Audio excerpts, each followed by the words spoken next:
Hello everybody, I hope you're having a wonderful day, and I would like to share with you guys a video idea by Kevin over there at leftyedc. He just posted a video about best hollow grinds in his collection, and he didn't really seem to have too many of them, and I found out that yeah, I don't really have too many of them either. So out of the uh, 41 or 42 knives that I have in my collection, I only have 6 knives that have a hollow grind. Everything else is flat ground. So because he did provide the idea of the best hollow grinds, I want to start, of course, with his design and Colin Mason Pierre's design, the Devo Knife Stout. This is a very light hollow grind, and I don't believe it would have made a huge difference if it was flat ground, but I think it adds just a little bit of detail, a little bit more detail to the blade overall. Performance wise, I don't see this knife performing any better than other flat ground ones, but it's still a wonderful addition to my collection. I did purchase the aftermarket scales and the premium material backspacer. I keep forgetting what it's called. Mokutai, Timascus, whatever it's called. But yeah, so this is going to be my first one here. And then another one that is very popular but hard to get is the Spyderco Smock. Now this one is not made in the US, this one's actually in Taichung, Taiwan, but regardless of where it's manufactured, it's still manufactured extremely well. I do have both detents in here. If you guys know a little bit about this knife actually has 2 detent balls. You can remove one to make it a whole lot more drop shutty, but I've decided to put the second one back in because I just want to have to be a little bit more deliberate about opening this one. With the second detent out, it was just a little too light for me, and I'm still getting used to it. I haven't carried it as much because this is the Blade HQ exclusive version in natural JG10, which I have dyed lightly. Honestly, it needs to be redone. It kind of looks like shit.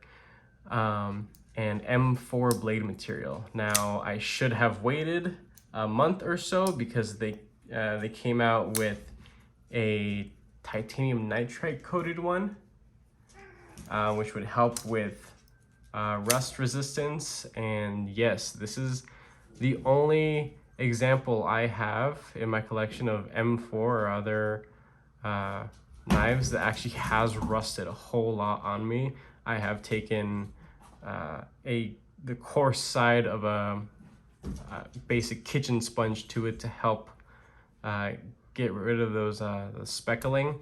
But yeah, this is a knife that will be a keeper in my collection, but I just won't use it too often because of that that problem. So there's that guy.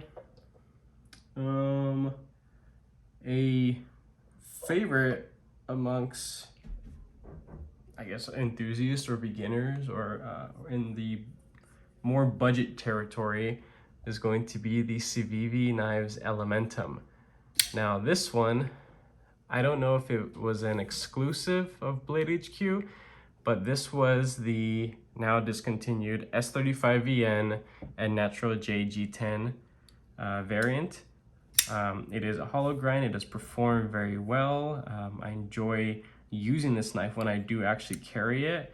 I have purchased some aftermarket scales. These are from Flightanium. The scales cost just as much as the knife did, honestly.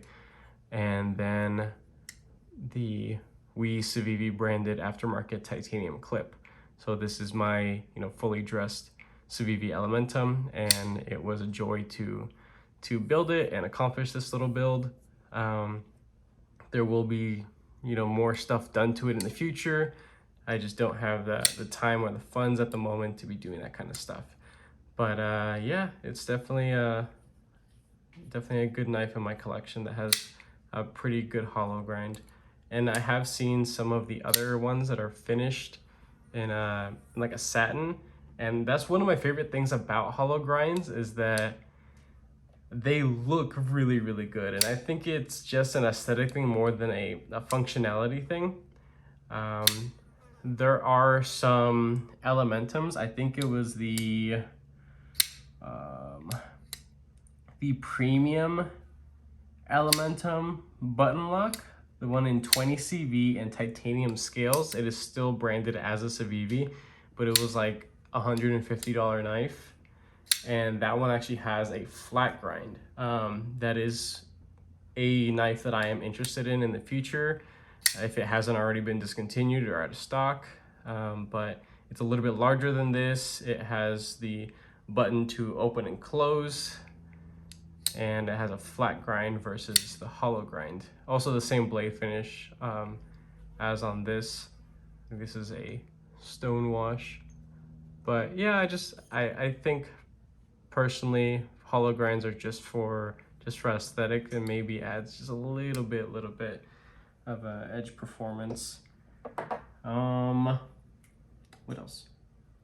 Let's go a little bit higher in price. Actually, this Civivi as it stands costs more than this next knife. This is the We Knives Kite Fin. This is definitely an older model, and it does have a nice little hollow grind on here, but the same finish as on that Civivi Elementum. But this is in S35VN also. I thought it was a different steel for a second. But yeah, this is also an S35VN, and definitely outperforms that Civivi Elementum, only because this knife is actually significantly thinner. The actual blade and the thickness behind the edge is significantly thinner. Now this is more of a gentleman carry, and more of a finer outing kind of knife, and I don't use it too often. So it stays pretty pristine for the most part. Honestly, I just take it out just to look at it, flip it a couple times, and then put it away, because I don't use it that often. But when I first saw this knife, I loved how it looked, and I mainly bought it for the design and I guess the aesthetic overall, and have come to love it for its actual functionality, and it's actually a very good slicing tool. So there's that. This I think is still available. I did get this one on Blade HQ. There are a handful of different variants. This one is the shred carbon fiber. There's a marble carbon fiber. There are other titanium, full titanium ones. But in my opinion, I think this was the most attractive one. It has the flame anodized clip with the machined bronze holes, bronze hardware, titanium hardware. And yeah, that's it. That's that one.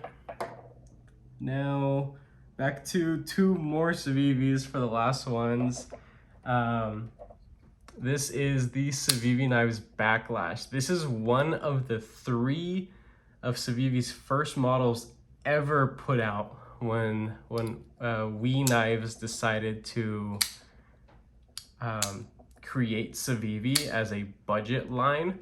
And now Civivi is a mid-tier knife brand, and now they have Sencut, which is lower than Civivi. Now this model is still available in multiple different variants, and I think it is now offered in D2 and a couple different handle variants. But I got this back when it actually was one of their more premium knives, and it was like $70 something, $75. Now that was kind of high for Civivi back in the day. If you guys remember, just a couple years back, the between $60 and $75 was the premium stuff from Civivi actually. And sorry, freaking dog over there. But yeah, this one has a beautiful hollow grind, and the blade material on this, I can't really see the blade steel stamp, 9CR 18 MOV. It doesn't hold an edge for nothing, scratches really easily, rolls really easily. But this was something that was gifted to me by my fiance, and this was well before I knew squat about any kind of blade material. I still consider myself a novice with blade material, but I do know now that this material is should never ever be on a knife anywhere near $75, that's for sure. But you know, at the time, this was something that was actually good, and coming from Civivi, this was at the time kind of the best that they can do. They had D2, and I think they do offer this one in D2, but this stays in my collection because it was a gift knife. And kind of on a little side note, the Praxis, which is one of the 3 models that came out when Civivi started making knives, there is now a mini, which I did get on a pre-order. Don't know when it's going to be available, but that one, I think it's a flat grind and was definitely a whole lot more popular than the Backlash here. I think it would be pretty awesome if they made a mini Backlash, because I think this is way more attractive than the Praxis. That's why I wanted this one versus the Praxis, because I thought it was just a really, really attractive looking blade shape. Utility wise, I think the Praxis would be a little bit better, but this is, of course, in my opinion, I think this one is a little bit better looking. So I think it would be pretty cool if Civivi made a mini Backlash. That'd be pretty cool. And then last but not least, again, another Civivi. This is the Civivi Knives Badlands Vagabond. This is the Knife Center exclusive S35VN and white FRN scales. This is the thinnest, this is the sliciest, and also the most delicate, because it is just ridiculously thin behind the edge. It does cut very well and it performs very well, but this isn't something like if I were to cut through a box and for whatever reason I didn't notice that there was a staple there and I cut through the staple, this edge would just be completely obliterated, regardless of how great S35VN is at edge retention. Just the thinness of the material, and I don't know what it's hardened at, but for basic EDC tasks, it's still a wonderful knife. But I will say that while out of all these knives that I've shown in this video, this is probably going to be the one that I use the most, because honestly, I don't do anything crazy with my knives. It's plastic, paper, and cardboard, maybe bags of soil, maybe some light stuff in the kitchen, really nothing crazy. So I don't necessarily baby my knives, but I do try to be mindful of what I'm cutting and understand that with a very, very thin stock plus a super deep hollow grind, you know, the material itself can be very delicate and cause chipping and rolling and just wear the life of the edge or the knife overall more than it needs to be. But yeah, going back to aesthetic purposes, I think the way that light plays off of hollow grinds is just gorgeous. It is definitely more of a higher maintenance thing, the satin grind, because it's more likely to get scratches and things that you'll notice at different angles in the light. But yeah, so that's it really. Thank you guys for watching. I hope you have a wonderful rest of your day, and that's it. Have a wonderful weekend, everybody.